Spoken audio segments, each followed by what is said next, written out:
You know, it's literally a thrill every time I create, every time I have an idea about something. I want to put it into action.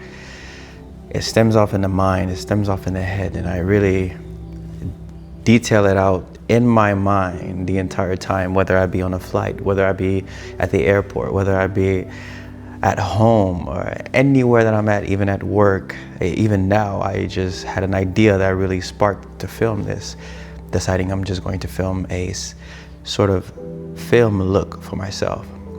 Why? Well, because I really want to allow this to inspire other people. I want this to inspire many other people that are creators. What do I mean by creators? That have a mind to create, right? Because art is a huge category. There's many different things that fall under the category of what art is, right? Like a fitness trainer, a painter, a pianist. Other than instruments, I mean, you could be a writer, right? You could be an editor. Whatever your talent is really formed into over time, and you allow that time to be put into extensively to work on that talent that you have, that gift that you have, it really will begin to blossom beautifully. But it takes something that's really important that I'm learning now: dedication and sacrifice. It takes a lot of sacrifice of time. Sometimes you don't get the sleep that you wish you could get because you're really putting that time into the creative mindset that you have. You really want to develop it. Once you notice it about yourself, you really want to say, hold up, wait a minute. It seems that I do have this mind to create, this mind that really leads instead of falling under the category of being a follower, right? But now you become a leader in your own talent. You lead now. You come up with the ideas. You come up with the inspiration. You come up with the impact and purpose and reasoning behind everything that you now start to create or you start to do or involve yourself into. You must really pay attention into that. And if it's an actual passion that you have, focus on it. Develop it. Work on it. Discipline yourself to develop it and to work on it little by little, because it takes time. And I always have to constantly remind myself that this takes time, David. You don't need to rush. It takes time. Develop it, grow, watch yourself grow. Enjoy the journey and enjoy the growth, David. I tell myself these things all the time. You know, sometimes I have to remember, David, be grateful for everything that you've been able to learn. Be grateful, appreciate how far you've come. Even if it feels like it's not moving, it feels, remember the key word is feel. Even if it feels like it's not moving, the direction or the steps that you really hope and wish it would, be grateful. David, be grateful. Look at how far you've come. Look at how much you have learned, because what you've learned, not everyone can learn. Not everyone have even continued to learn because of the level of difficulty, depending on everyone's ability to learn and comprehend the material you're learning. So it's very important for me to really remember, David, be grateful for how far you've come. Now that you've understood that you should be grateful for how far you've come and how much you have learned and developed and progressed into that material that I really am thankful to be a part of when it comes to videography, photography, and my creative journey. Now there's more. Continue to drive your imagination to push beyond the limits. I mean, beyond the limits. Don't ever limit, for one, God, but don't ever limit yourself. Always, always think big into how much impact you could really have, not just on a local level, in your own environment, in your own community, but worldwide, me personally. But that's just because I strive to have a worldwide, international impact among many people, among our men especially. You weren't this way. You didn't really speak like this. You didn't speak exactly how you wanted when you first started. But now, because you were very determined and you really put in the work, look at where you are now. That is growth. David. That's progress. That's something that I really try to tell myself, because it's very important to remember. I don't want to think that I won't be able to accomplish greater work than I have now with the engagement that I've been able to have, whether it be on the media or just in person, because I'm both. I love in-person engagement. I love to speak with people one-to-one. And also, this is what I project on the media, as if I was speaking directly to you.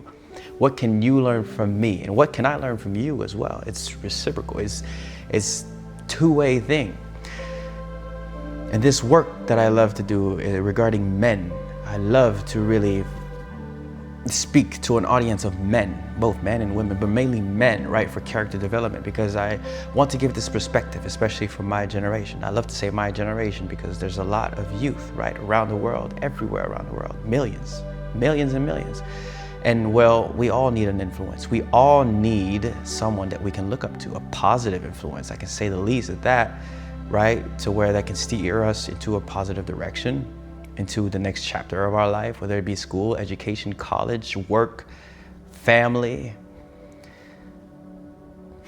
And when I think of these things, this is my work. This is the inspiration that I hope to have. I don't think on the local scale, I think on a large scale, internationally, right, globally. So I never try to limit myself. I never do. Even now, my mind is constantly running about how much further I can go. Who else can I reach? What other media platforms and media agencies can I even have to recognize me or pitch my sales pitch to in order to work with? I mean, this is something that should constantly be in the head of a creator. If you really are a creator, you're in a different category, a different mind space, a different head space. Because for majority of your time, you just are not comfortable submitting to someone that just tells you what to do for your work, right? This is where you really have the inspiration to be a creator. Why? Because you want to create a space for people to be employed under. You want to create a space for people that would like to work under you, work for you, grow with you. And that is where the work is really, really focused on. How much are you willing to sacrifice? And I'm learning this right now. Some might look at me on the media platforms and might think that, well, he seems to be a bit perfect, as if there's no flaws. But wait a minute. That's not the case. I have a lot of work. I'm a novice in many of these things. A 2-camera setup, I'm a novice. I've just started learning this year. Putting up 2 camera bodies, learning how to function them, learning how to monitor them with an external monitor while I'm filming at the same time, and having a microphone overhead that you cannot see in the shot, in the frame. All of this work, I'm learning now as I go. I'm grateful, though. It's a hard journey, especially when you don't have someone that can teach you hands-on and walk you through and hold your hand into the entire process as if it was a teacher, compared to probably school or college or education, where you could be learning this on an easier scale, if I could say, rather than learning this being self-taught, But it's a beautiful journey. It's a beautiful journey. I'm very glad I stepped into it. Absolutely very glad I stepped into it. I really would love to have an impact to where my generation, going back to it again, can see someone that is encouraging them to reallocate their energy, time, thoughts, depression, anxiety, whatever form of destructive mentality you are going through, because it's a crisis, and it has continued to be a crisis for many years now. And I don't need to go over the statistics because we can see that. Reallocate that energy, especially for our men. Reallocate that energy, use that energy into something that can have an impact into other people's lives. Positive, beneficial for yourself, for growth for yourself and your character. Yes, and also for other people. Help other people. if you do love to write and you never considered writing, well, consider it now. Consider how your style of writing and your creativity that is unique to yourself could help and benefit other people, depending on what specific topic you decide to be an editor about. It could be for the news media outlets. Maybe you could be the only one that actually writes news that is factual in your area, locally, on a city level or statewide. Did you ever consider that? Well, consider it now. Take that step now. We need more of determined people. We need more. We can never have enough. We can never have enough. We can never get to a level where we think, oh, there's already enough people impacting other people's life. That's not the case. Because you have to think on an international level in different countries, in different places. You see the war that's going on in many different countries. You see it. You see the children that are being born without fathers and mothers because of countries that are taking them away, because of criminal situations and war and crisis. Those children are going to be our next generation. Can you do anything about it? Can you help them? Can you guide them through your talents, through your skill? Reallocate that energy that you have, that you're using on a destructive level, even if we don't see it physically, even if you're not smoking, even if you're not drinking, but it's all about the inside. Maybe you're drowning yourself mentally. We just don't see it on the outside physically, but maybe you are mentally, but you're just able to hold up. Reallocate that energy somewhere else. That could be an impact to yourself first, for character development, and then also for other people's lives. Someone that I really look up to dearly is my father. And I really love touching on this topic because I don't think it's touched on a lot, but my father really disciplined me. He trained me. He, from a very young age, I was very young when he was training me and disciplining me on how to speak well, how to not be afraid in front of crowds, in front of large crowds of people, in front of men, adults, how to shake hands properly.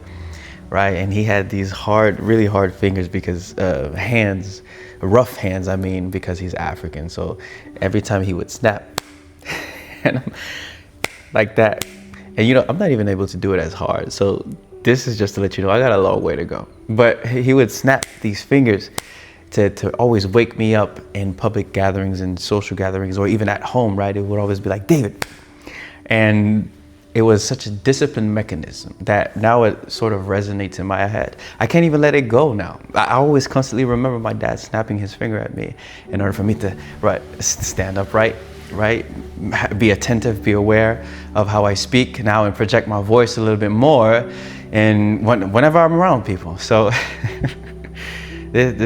my father conditioned me and trained me very young, very early on. This was 9, 10, 11, 12, 13, 14, 15, throughout all my teenage years. Now imagine if you take that away from a child, from a man or a woman, boy or girl, take that away, the father's discipline mechanism. What do you have left? Surely enough, if you still have the mother in the environment, in the home, that's able to provide that discipline, well, thank God for that. But now you just take away. Some children never even know what that's like. Many young men especially don't even know what that's like. Don't know what it's like to have that discipline mechanism from a man. Don't know what it's like to be disciplined from a man.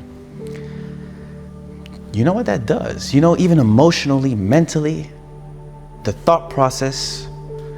And you have to now in your adulthood learn how to train up yourself. Learn how to learn manhood, how to be masculine, how to be a man the right way, not the wrong way, because many men today want to give trash advice on how to be a man, how to pick up women. And that's a whole nother topic that I really hope to discuss very, very soon. Take that away from a man. You take away the seed that's planted. You take away the foundation of a man. That training from the father is very important in society. in many different modern countries or modern societies tries to belittle that, tries to throw that under the bus because it's a norm, you know, that the father's not as important. It's a norm, it's becoming a norm. And here I am presenting this different perspective that no, it's not the norm. No, here are the consequences of what happens when you take away the father.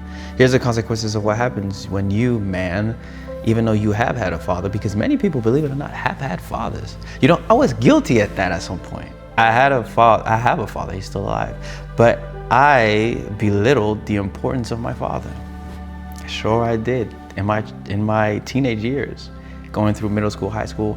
You know, my story runs a little bit deep because I migrated back into the United States of America. I was born here, lived in France, migrated back to the States, having to learn English as my second language like many other people, thousands and millions. And now I'm into a totally different school education system, totally different environments of children and kids that know more destructive concepts of life than anything that I've ever seen before. Anything that I've ever seen before. You think about it, they already know.